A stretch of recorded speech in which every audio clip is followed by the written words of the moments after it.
আমার ছোট থেকেই রান্না নিয়ে এক্সপেরিমেন্ট করতে দারুণ লাগে।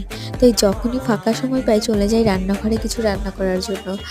আর যদি হয় সেটা ছুটির দিন তাহলে তো আর কোনো কথাই নেই।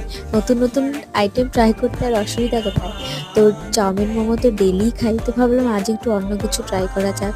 তো ভাবলাম সিঙ্গারাটা করাই যেতে পারে আর খুব ইজিও হয়। তো আলু-টালু আমি নিজেই রেডি করে নিলাম বানিয়ে। দেন মা এসে লেচি কেটে সিঙ্গারাগুলো পুর ভরে সুন্দর, সুন্দর করে দেখো কি সুন্দর করে বানিয়ে নিল। আর এই সিঙ্গারার ময়ামটা দিয়েছিল ঠিক লুচি যেমন করে ময়াম দেওয়া হয় সেরকম করে।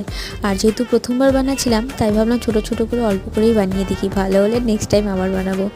দেন আমাদের এটা রেডি। এবার দিয়ে দেবো তেলে দিয়ে হালকা আছে একদম ভেজে নিতে হবে, নয়তো আটাটা কাঁচা থেকে যাবে। আর দেখো হালকা হালকা লাল হয়ে গেছে। আর ফাইনালি আমাদের সিঙ্গারাই রেডি। এবার নামিয়ে সস দিয়ে গরম গরম টেস্টি টেস্টি খাও।